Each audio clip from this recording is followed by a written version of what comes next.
Hi, hello children, welcome back. In today's video, I am going to teach you about the lesson solid state. இது வந்து 12th state board syllabusல first lesson, 6th lesson இருக்கு. 12th CBSE syllabusல first lesson இருக்கு.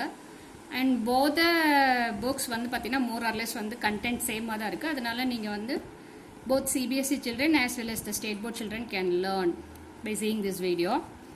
So what is the name of the lesson பார்த்தீங்கன்னா solid state. அப்போ முதல்ல உனக்கு சாலிட்னா என்னன்னு தெரியணும். இப்போ மேட்டர், அதுக்கு முன்னாடி நான் மேட்டரோட டெஃபினேஷன் சொல்கிறேன். வாட் இஸ் மேட்டர் அப்படின்றது, matter is any thing that has some definite mass and it occupies some definite space. So whatever is present around us, if it has some definite mass and if it occupies some definite space, that can be called as a matter. எதிரில் இருக்க pen, book, table, mobile, laptop எதை வேணாலும் நான் என்னென்னு சொல்லலாம், matter சொல்லலாம், including yourself and myself. So anything that has some definite mass and it occupies some definite space, that can be called as a matter. இந்த மேட்டரை வந்து நான் ரெண்டு வகையாக கிளாஸிஃபை பண்ணலாம். எப்படின்னா அதோடைய ஃபிசிக்கல் பிஹேவியரை பொறுத்து கிளாஸிஃபை பண்ணலாம், கெமிக்கல் பிஹேவியரை பொறுத்து கிளாஸிஃபை பண்ணலாம். ஃபிசிக்கல் பிஹேவியரை பொறுத்து நான் கிளாஸிஃபை பண்ணக்குள்ள நான் 3 டைப்ஸாக கிளாஸிஃபை பண்ணுவேன். என்னென்னா சாலிட், லிக்விட் அண்ட் கேஸ்னு கிளாஸிஃபை பண்ணுவேன். So according to the physical behavior of the matter can be classified into 3 categories. They are solids, liquids and gases. And what is the difference between the solids, liquids and gases? The molecular interaction between the molecules or the ions or the atoms in solid is very tight. It is tightly packed. The atoms, the constituent particles என்னவா இருக்குன்னா ஆட்டமா இருக்கலாம், இல்லைன்னா மாலிகுலா இருக்கலாம், இல்லாட்டினா அயானா இருக்கலாம், whatever it is. If they are tightly packed with each other, then it is solid. If it is loosely packed with each other, then it is called liquid. If it is very loosely packed with each other, then it will be called as gases. இந்த லெசனில் நம்ம படிக்க போகிறது சாலிட்ஸை பற்றி. அப்போ முதல்ல characteristics of solids என்னன்னு ஓரளவு தெரிஞ்சுக்கிட்டா பெட்டர். அப்போ சாலிட்ஸோடைய கேரக்டர்ஸ் என்னன்னு பார்த்தீங்கன்னா, சாலிட்ஸ் வந்து they have definite volume and definite shape. So சாலிட்ஸ்க்கு வந்து டெஃபினட் வால்யூம் உண்டு, டெஃபினட் ஷேப் உண்டு. சாலிட்ஸ் வந்து ரிஜிடாக இருக்கும் அண்ட் அதாவது டென்சிட்டி ஜாஸ்தி, அதுக்கு இன்கம்ப்ரெசிபிள், ரொம்ப அதை வந்து நம்மளால் கம்ப்ரெஸ் பண்ண முடியாது. And solids have strong cohesive forces, அதாவது molecular force of attraction between the constituent particles வந்து எப்படி இருக்கும்னா ஸ்ட்ராங்காக இருக்கும். அடுத்து solids have short inter atomic distance, அதாவது இந்த கான்ஸ்டியூயன்ட் பார்ட்டிகல்ஸ் நான் என்னவா இருக்கலாம்னு சொல்கிறேன்னா ஆட்டம்ஸாக இருக்கலாம், இல்லை அயான்ஸாக இருக்கலாம், இல்லாட்டினா மாலிகுல்ஸாக இருக்கலாம். வாட் எவர் இட் இஸ், அந்த கான்ஸ்டியூயன்ட் பார்ட்டிகல்ஸ்க்கு நடுவில் இருக்க டிஸ்டன்ஸ் வந்து ரொம்ப ஷார்ட்டராக இருக்கும் எந்த கேஸ்லனா சாலிடில். அது that is not in the case of liquid and gases. And அந்த கான்ஸ்டியூயன்ட் பார்ட்டிகல்ஸ் நான் சொல்கிறேன் இல்லையா, அது என்னவா இருக்கலாம். ஃபார் எக்ஸாம்பிள் இப்போ நான் வந்து சோடியம் குளோரைட் கிறிஸ்டல் எடுத்துக்கிறேன்னா அதில் சோடியம் அயானும் குளோரைட் அயானும் இருக்குது. அப்போ அது அயானிக் கிறிஸ்டல். இப்போ நான் டைமண்ட் எடுத்துக்கிறேன்னா அதில் கார்பன் ஆட்டம்ஸ் கனெக்ட் ஆயிருக்கு. அப்போ அது என்னென்னா கொவாலண்ட் கிறிஸ்டல். ஏன் அதை கொவாலண்ட் கிறிஸ்டல்னு சொல்கிறேன்னா, அங்கே ஆட்டம்ஸ் இருக்குது. ஆட்டம்ஸ் வந்து எப்படி கனெக்ட் ஆயிருக்குன்னா த்ரூ கோவேலண்ட் பாண்ட் கனெக்ட் ஆயிருக்கு. இந்த மாதிரி இந்த கான்ஸ்டியூயன்ட் பார்ட்டிகல்ஸ் வச்சு I can classify the solid. Before that the solids are mainly classified into 2 category. என்னன்னு பார்த்தீங்கன்னா crystalline solid and amorphous solid. Crystalline solids R again classified into 5 types: ionic crystal, covalent crystal, molecular crystal, metallic crystal and atomic solids. இதுதான் நான் என்ன சொல்கிறேன், NaCl அப்படின்னா அதில் sodium அயானும் chloride அயானும் இருக்குது. அப்போ அது அயானிக் கிறிஸ்டல். டைமண்டில் பார்த்தீங்கன்னா கார்பன்ஸ் வந்து கோவேலண்ட் பாண்டில் கனெக்ட் ஆயிருக்கு. அப்போ அது வந்து கோவேலண்ட் கிறிஸ்டல். மாலிகுலர் கிறிஸ்டல்னு பார்த்தீங்கன்னா அங்கே வந்து மாலிகுல்ஸ், ஃபார் எக்ஸாம்பிள் ஐஸ் இருக்கு இல்லையா, ஐஸில் வந்து வாட்டர் மாலிகுல்ஸ் தான் இருக்கும். அப்போ வாட்டர் மாலிகுல்ஸ் வந்து கனெக்ட் ஆயிருக்கும். அப்போ அது வந்து மாலிகுலர் கிறிஸ்டலுக்கு எக்ஸாம்பிள். அடுத்து வந்து மெட்டாலிக் கிறிஸ்டல்னு பார்த்தீங்கன்னா மெட்டல்ஸ், இப்போ நான் காப்பர் ஒயர் எடுத்துக்கிறேன், அயன் எடுத்துக்கிறேன், அதெல்லாம் என்ன கிறிஸ்டல் டைப்பில் வரும்னா மெட்டாலிக் கிறிஸ்டல் டைப்பில் வரும். அண்ட் இந்த ஃப்ரோசன் எலிமெண்ட் ஆஃப் குரூப் 18 என்னதுன்னா இந்த ரேர் கேசஸ் எதுன்னு பார்த்தீங்கன்னா helium, neon, argon, krypton, xenon, radon. அதோடைய ஃப்ரோசன் மாஸ் வந்து நான் என்னன்னு சொல்கிறேன்னா அட்டாமிக் சாலிட்ஸ்னு சொல்கிறேன். So the solids are mainly classified into 2 category. One is crystalline solid and another one is amorphous solid. இது வந்து ஃபர்ஸ்ட் கண்டுபிடிக்கப்பட்ட கிறிஸ்டல். இந்த டேர்ம் கிறிஸ்டல் எதுனிலேருந்து வந்துச்சுன்னா முதல்ல கிறிஸ்டலோஸ் அப்படின்ற கிளியர் ஐஸில் இருந்து தான் அதை கொண்டு வந்தாங்க. அந்த நேமை கிறிஸ்டலைன் சாலிட்னு கொண்டு வந்தாங்க. So the next thing is the differences between the crystalline solid and amorphous solid. A crystalline solid is one which its constituent particles have an orderly arrangement extending over a long range. அப்படின்னா என்னன்னா, நீ வந்து இந்த constant பார்ட்டிகல்னு சொல்கிறோம் இல்லையா, அதாவது ஆட்டம், molecular, ion, அது வந்து அரேஞ்ச் ஆயிருக்கு அப்படின்னா அது வந்து ஒரு மாதிரி ஆர்டர்லி அரேஞ்ச்மெண்ட் இருக்கு through out the entire crystal. அதே மாதிரி அரேஞ்ச் ஆயிருக்கும். ஃபார் எக்ஸாம்பிள் இப்போ நான் ஒரு வால் எடுத்துக்கிறேன், அந்த வாலை நான் எக்ஸாமின் பண்ணுறேன்.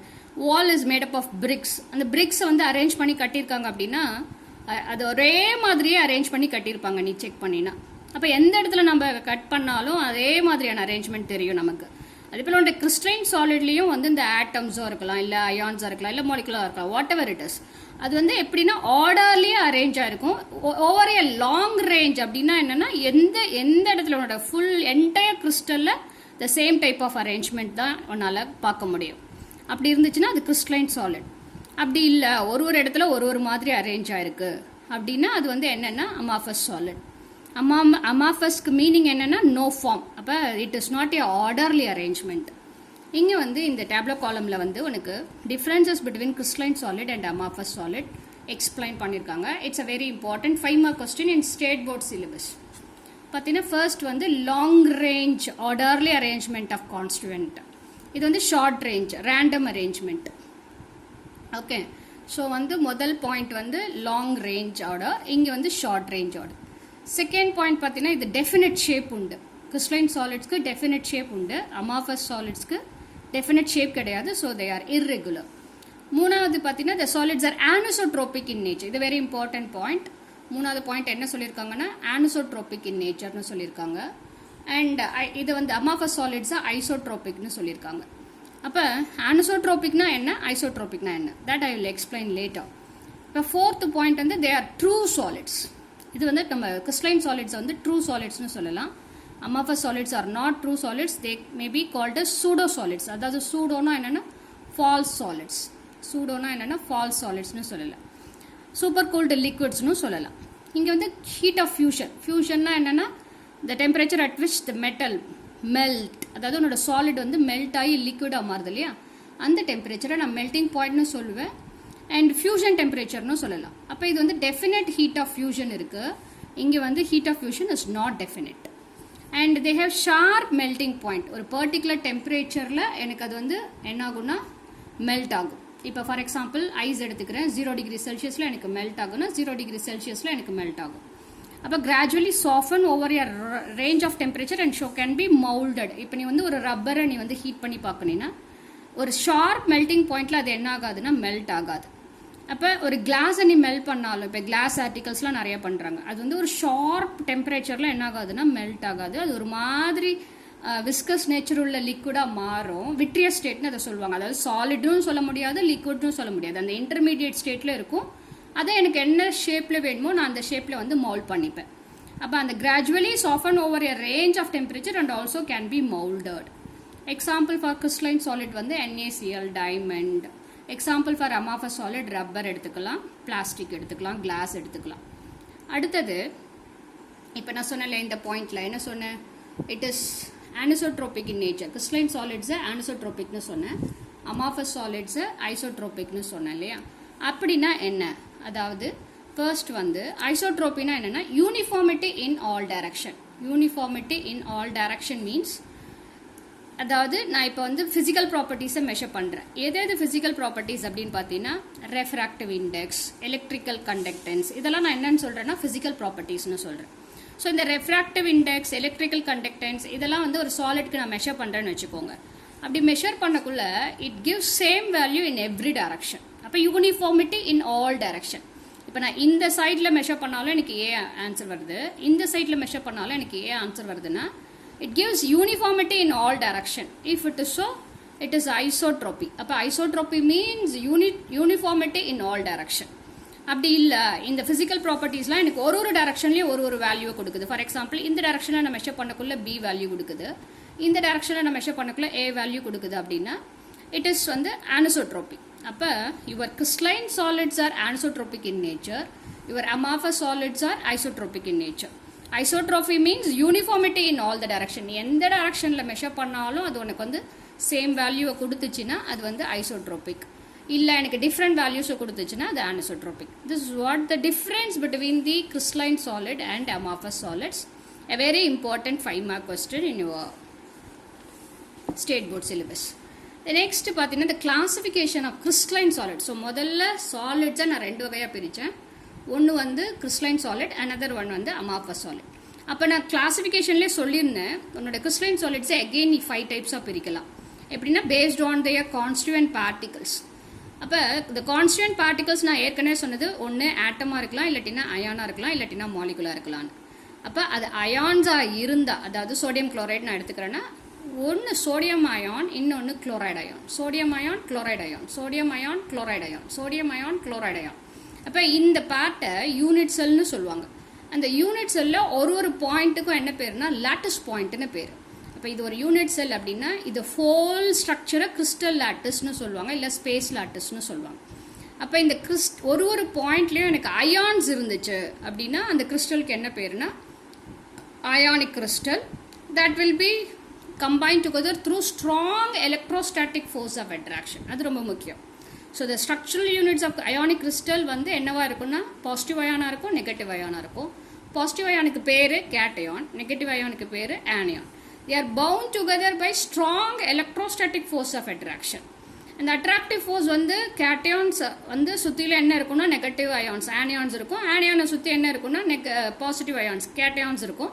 ஸோ அதனால் அந்த அட்ராக்டிவ் ஃபோர்ஸ் வந்து ரொம்ப ஸ்ட்ராங்காக இருக்கும். எந்த கேஸ்லன்னு பார்த்தீங்கன்னா கிறிஸ்டலைன் சாலிட்ல, அதாவது அயானிக் சாலிட்ஸில். சாரி, அந்த அயானிக் சாலிட்ஸோடைய கேரக்டரிஸ்டிக் பார்த்தீங்கன்னா இதுவும் ஒரு 5 மார்க் கொஸ்டின். அயானிக் சாலிட்ஸ் வந்து they have high melting point. High melting point உண்டதுக்கு they do not conduct electricity in its solid state. இந்த பாயிண்ட் ரொம்ப முக்கியம். solid stateல they do not conduct electricity, but when you dissolve that in water அப்போ என்ன ஆகும்னா அந்த ions வந்து move ஆக ஆரம்பிக்கும். அப்படி மூவ் ஆகிறதுனால அது என்ன ஆகுதுன்னா கரண்ட்டை கண்டக்ட் பண்ணும். So the solids do not conduct electricity when they are present in the solid state because the ions are fixed in their lattice position. But they do conduct electricity. அது எலக்ட்ரிசிட்டியை conduct பண்ணும் எப்போனா அதோட Malton ஸ்டேட்டில். Malton ஸ்டேட்னா என்ன ஸ்டேட்னா liquid ஸ்டேட்டில். அப்போ நான் அதை வாட்டரில் கரைக்கக்குள்ளே என்ன ஆகுதுன்னா the ions are free to move. அதனால் அது என்ன பண்ணுன்னா கரண்ட்டை கண்டக்ட் பண்ணும். and they are hard as only strong external force can change the relative position of ions. இப்போ இந்த அயானோடைய பொசிஷனை நான் மாற்றணுன்னா கட்டாயம் நான் எக்ஸ்டர்னல் ஃபோர்ஸ் அப்ளை பண்ணாது. That means heat energy apply பண்ணி இந்த ஃபோர்ஸ் ஆஃப் அட்ராக்ஷனை நான் பிரேக் பண்ணால் தான் அதோடைய பொசிஷனை என்னால் சேஞ்ச் பண்ண முடியும். ரைட், இது வந்து அயானிக் கிறிஸ்டலை பொறுத்தின விஷயம்.